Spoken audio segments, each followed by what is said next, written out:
So in this video, I'm going to show you how to break down a chuck roast. First, you're going to take your knife and cut the front part of the chuck roast off.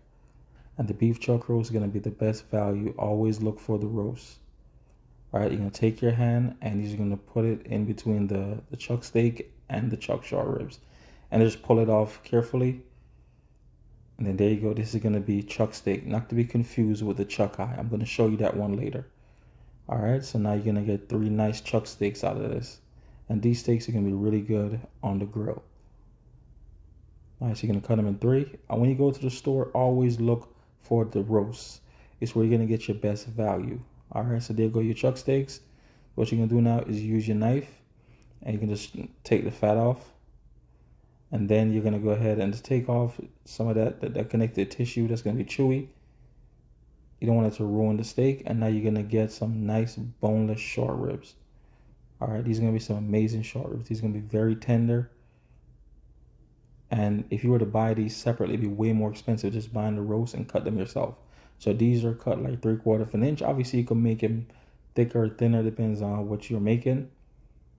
And all you need is a sharp knife. All right, so far, look what you got. You got 3 chuck steaks and 4 boneless chuck short ribs. These short ribs are going to be extremely delicious. So if you like bone-in short ribs, these are going to be way more tender. All right, so there you go. So now what's left? We're going to use our knife and take the meat off the fat. And now you're going to get some beef stew meat. And the chuck stew meat, I like it better than the regular lean stew meat because of the fat, so it's going to have way more flavor. And I'm always telling people, anytime you go to the store, always look for the chuck. The chuck is going to be the best value. Okay, the chuck roast cake, you get so many things out of it. Now look at this, just cut them into nice squares.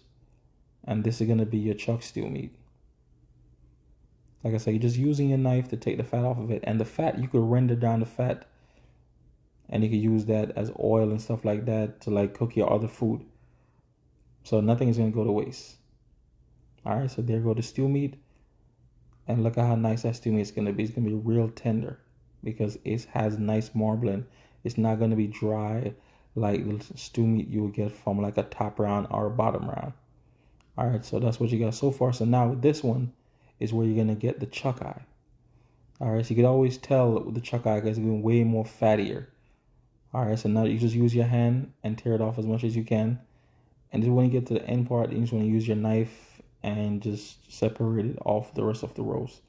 And there you go. So now these will be your chuck eye steaks. And you can just tell the difference already because it has more fat in it and way more marbling. You're going to get 3 amazing chuck eye steaks. And the chuck eye steaks is the equivalent to the ribeye. Technically, it's the first cut of the ribeye steak.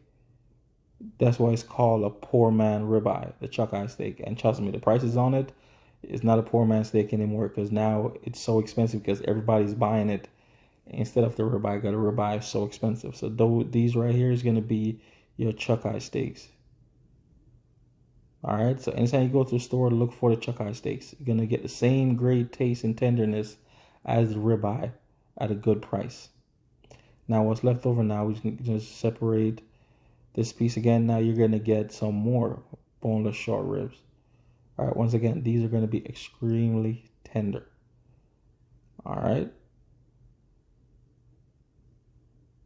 And like I said, I always like to keep my content real simple and real short. So that way, all you need is just a knife and you go home. So when you go to your grocery store or supermarket and you see the chuck roast, you could buy it, you could take it home, you could break it down, and you can get several meals out of it. All right, and now what's left, we're going to do the same thing over again. We're going to debone that part off. Not debone. We're going to just take it off the fat area. And then now what you're going to end up with is some amazing stew meat. So look at everything you got of just buying 2 chuck roasts. If you were to buy all this steak separately, it would cost you way, way more money than if you just bought it this way. So there you go. These are pretty much your beef.